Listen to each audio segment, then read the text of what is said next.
Welcome to the nice video. तो बच्चों आज हम बात कर रहे हैं डेट शीट की। प्री बोर्ड एग्जाम की डेट शीट इशू हो गई है।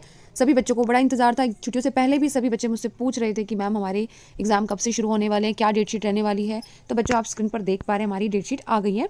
सबसे पहले हम बात करते हैं टाइमिंग की। और टाइमिंग की भी बात करने से पहले मैं आपको एक इंपॉर्टेंट बात बता दूं, जैसा कि मिड टर्म में भी हुआ था, प्री बोर्ड में भी सेम वैसे ही होने जा रहा है कि आपको फुल डे स्कूल अटेंड करना है। ऐसा नहीं है कि हमारा एग्जाम 10 बजे शुरू हो रहा है तो हम 9 बजे या 9:30 स्कूल आएंगे। नहीं, आपकी जो स्कूल की टाइमिंग है आप उस टाइमिंग पे आएंगे। आपकी जो स्कूल की टाइमिंग छुट्टी की आप उस टाइमिंग पे घर जाएंगे।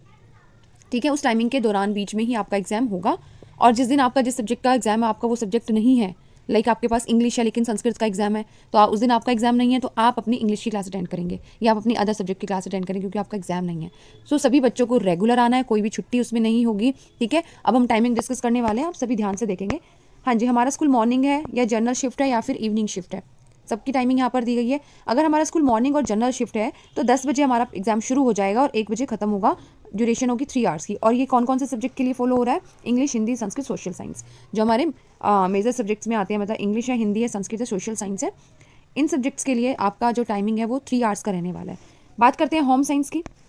तो होम साइंस का आपका जो एग्जाम है बेटा वो 2:30 आवर्स यानी 2.5 घंटे का पेपर होता है।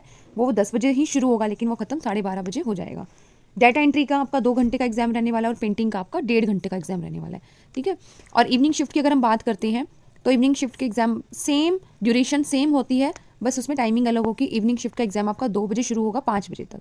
ठीक है, ऐसे ही आपका होम साइंस का 2.5 घंटे का है तो 2 बजे शुरू होकर 4:30 बजे खत्म हो जाएगा। और डाटा एंट्री का है तो 2 बजे शुरू होकर 4 बजे खत्म हो जाएगा क्योंकि वो 2 घंटे का एग्जाम है। और पेंटिंग का पेपर की अगर हम बात करें तो 2 बजे शुरू होकर 3:30 बजे हमारा पेपर खत्म हो जाएगा। ड्यूरेशन है 1.5 घंटे की। ठीक है, तो ये टाइमिंग्स बहुत इंपॉर्टेंट है, सभी इनको नोट कर लेंगे कि क्या क्या टाइमिंग हमारे एग्जाम की रहने वाली है। ठीक है, हिंदी, इंग्लिश, एसएसटी और संस्कृत, ये 3 घंटे के एग्जाम है हमारे। होम साइंस, साइंस, ये हमारा 2.5 घंटे का एग्जाम है। डाटा एंट्री हमारा 2 घंटे का है और पेंटिंग हमारा 1.5 घंटे का एग्जाम रहता है। हाँ जी, अब हम बात करते हैं डेट की, डे की और सब्जेक्ट की। तो 28 तारीख से हमारे एग्जाम शुरू हो रहे हैं। 28 जनवरी से बुधवार को डाटा एंट्री का एग्जाम है। नेक्स्ट डे 29 को फिर एग्जाम है, थर्सडे को सोशल साइंस का।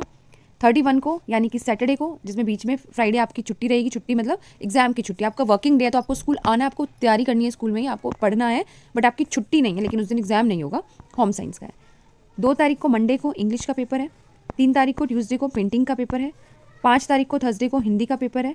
7 तारीख सैटरडे संस्कृत का और 9 तारीख मंडे साइंस का पेपर है। ठीक है, सभी बच्चे इस डेट शीट को ध्यान से नोट कर लें क्योंकि इस डेट शीट में बहुत इंपॉर्टेंट चीज़ें आपके लिए दी हुई हैं।